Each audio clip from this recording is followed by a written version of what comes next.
जवानी प्राणायामों से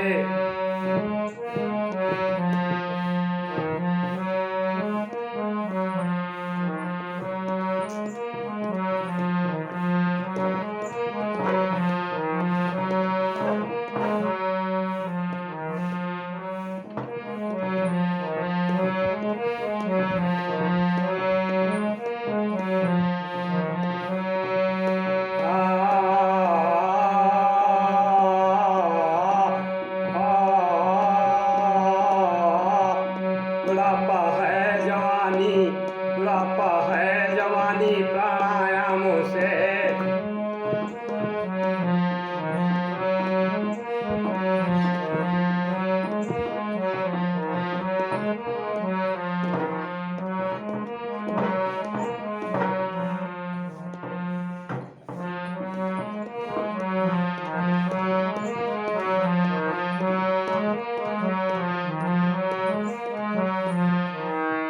बुढ़ापा है जवानी प्राणायामों से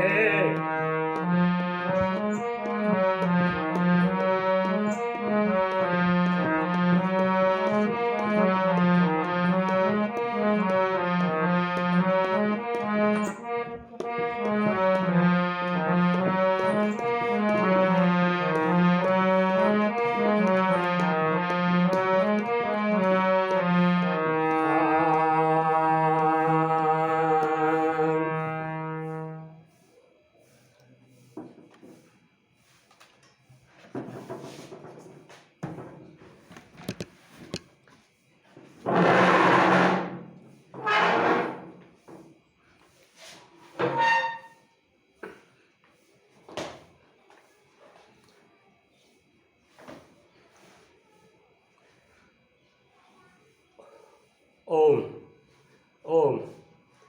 बंधुओं, ये टेबल है, ऊंचा टेबल है।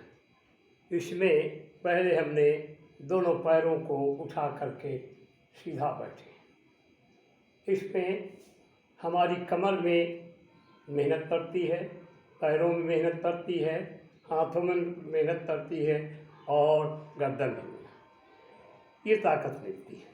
इसके बाद अब हम सुखासन में बैठ जाते हैं। आइए, प्राणायाम से जवानी मिलती है, प्राणायाम से जिंदगी बढ़ती है, प्राणायाम से जीवन सुरक्षित रहता है और सताई पार होती है, रोग फंस नहीं पाते। बार बार मैं बताया करता हूँ, इड़ा पिंगला सुषुम्ना चलाइए। तो पहले हमने इड़ा को चलाया,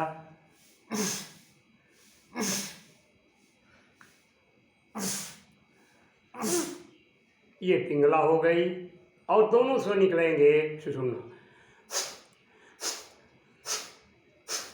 देखिए, फेफड़े भी उछल रहे हैं, पेट भी उछल रहा है, गर्दन भी उछल जाती है, तो अंदर की जो दूषित वायु मतलब गैस अंगों में फंसी हुई है वो बाहर जाती है।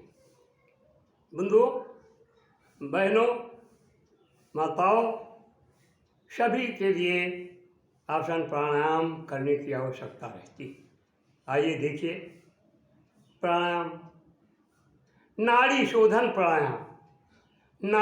नस नाड़ियाँ होती हैं जिनमें रक्त की दौड़ होती है, खून दौड़ता है, चलता फिरता रहता है। जब वो खून जितना ही दौड़ेगा, जितना ही चलेगा, उतना ही स्वच्छ शरीर रहेगा। और जब उसमें कम ज़्यादा होने लगता, हाई होता है, लो होता है, कम होता है, तो बीमारी पैदा होती। तो ये नाड़ी शोधन से हम पहले, नाड़ी शोधन की विधि ये है कि पहले हम बाईं नासिका से सांस खींचा, रोके हैं, छोड़ दिया, छोड़ दिया। अब दूसरी से रोके हैं, छोड़ दिया, अब ये तो अनुलोम विलोम होता है नाड़ी शोधन में, और अब हम उसी नाक से छोड़ेंगे, उसी से खींचेंगे।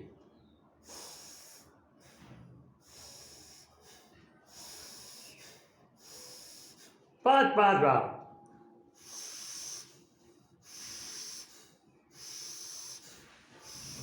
ये नाड़ी शोधन प्रक्रिया है।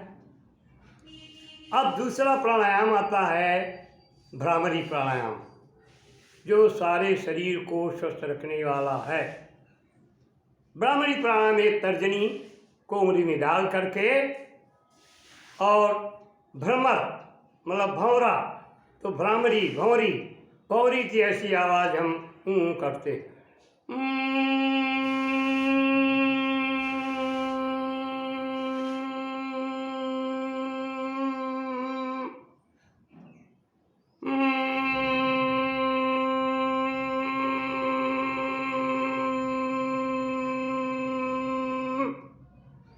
अब से थोड़ी सी थकावट आ जाती है, फेफड़ों को मेहनत पड़ती है, गर्दन को मेहनत पड़ती है, सर को भी दर्द होने लगता है हल्का सा, तो उसके लिए हम मूर्छा प्राणायाम, मूर्छा का मतलब है शांति।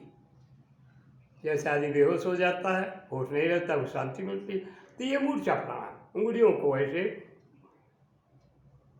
यथास्थान दे देखिए। जितनी देर हम भ्रामरी में रुके रहे हैं, उससे दुगना समय हम मूर्छा में रुकते हैं।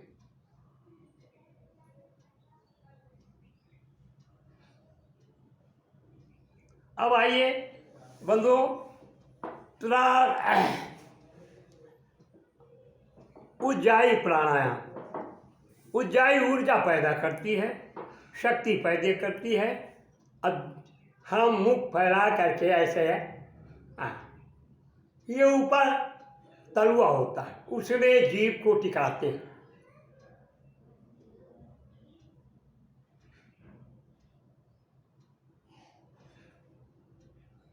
ऊर्जा, ऊर्जा का नाम है उज्जाई प्राणायाम। उज्जाई ये कौन हुआ? उज्जाई प्राणायाम सारी शक्ति को तीव्र कर देती है, सारी शक्ति बढ़ा देती है उज्जाई प्राणायाम। अब आया अनुलोम विलोम। अनुलोम विलोम कौन सा है? सूर्यवेदी और चंद्रवेदी। बाएं नासिका से चंद्रवेदी, मतलब शीतलता पैदा करने वाला। तो बाएं नासिका से देखिए, ये चंद्रवेदी है और ये सूर्यवेदी है। अनुलोम हो जाता है, विलोम हो जाता है, ये सूर्यवेदी है। ये गर्मी पैदा करती है। सूर्यवेदी प्राणायाम अब नवंबर से फरवरी तक करना चाहिए। सूर्यवेदी को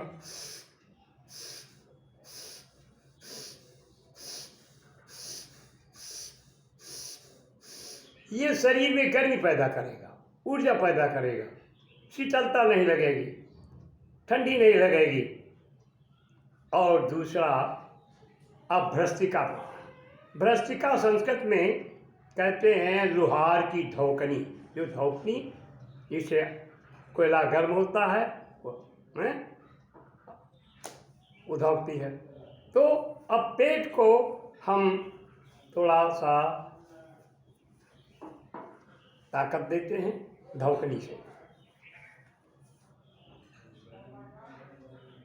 ये धौकनी वाला आसन भ्रस्त्रिका आसन जिसको कहते हैं, पेट का ऊंचा किया, खाली किया,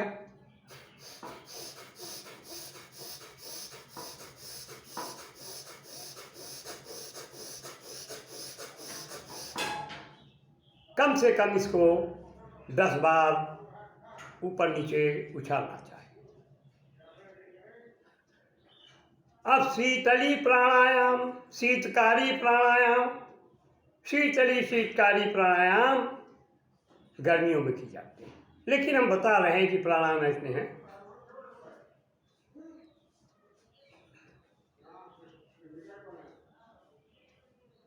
ये शीतली प्राणायाम। और जब इसी से अंदर को श्वास खींचते हैं तो शीतकारी मतलब गर्दन को गले को शीतलता मिलती है।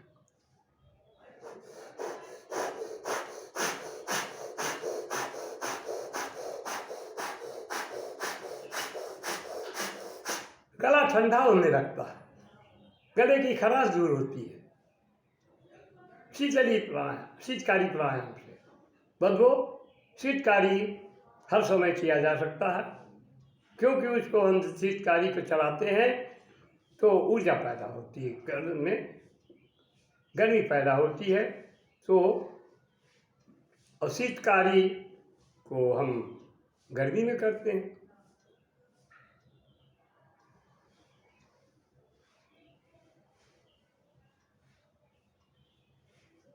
अब शीतली क्या है?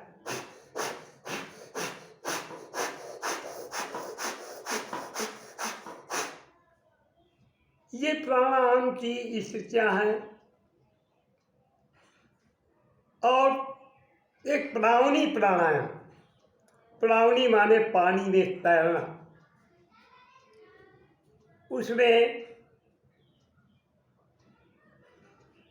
पद्मासन में होकर के ये पीठ खाली कर दी जाती है तो पानी अंदर से चलता है और पानी की भाव की ओर तैरते जाते हैं। जैसे ही पानी बह रहा है धार में, उसी तरह बहते जाते हैं। हमने तो नहर में सीखा। और प्राणी ये टेबल है, इसमें नहीं बन पाएगा, तो ये हमने प्राणायाम बताया। प्राणायाम की स्थितियाँ बदल बदल के करना चाहिए और लाभ लेना चाहिए। तन ही जिंदगी को अपने पास रखने वाली है। जिस दिन तन बीमार हो जाएगा, जिस दिन तन शरीर खराब हो जाएगा, जीर्ण हो जाएगा, रोगी हो जाएगा, ये जीव भग करके परमात्मा में मिल जाएगा। फिर तुम्हारे पास नहीं रह पाएगा। तुम्हारी सारी संपत्ति कमाई हुई तुम्हें कोई लाभ नहीं मिलेगा। बंधुओं, स्वस्थ रहना है। सतायु, आज के युग में तो सतायु रहा जा सकता है, 100 वर्ष रहा जा सकता है। अब तो मेरी जनवरी से 92 वर्ष हो गए। इतने कठिन कठिन आसन करके दिखाते हैं, यूट्यूब में वीडियो में भेजते सब रहते हैं। देखिए, समझिए ये किस तरह से हम लाभ ले रहे हैं, सारे संसार को लाभ देना चाहते हैं। बंधुओं, लाभ लीजिए, प्रतिदिन देखिए। प्रतिदिन मैं नए वीडियो भी बना करके आप सब लोगों को समक्ष भेजता हूँ। माताओं, बहनों, बूढ़ों, बुजुर्गों, बुढ़ापा कभी नहीं आती आसनों से, बुढ़ापा कभी नहीं आती प्राणायामों से। आसन सारे शरीर के अंगों के जोड़ों को ढीला कर देता है और सारे अंग मुड़ते रहते हैं। और प्राणायाम जो है वो ऊर्जा पैदा करता है, प्राणायाम गर्मी पैदा करता है और रोगों को दूर करता है। ओम इति।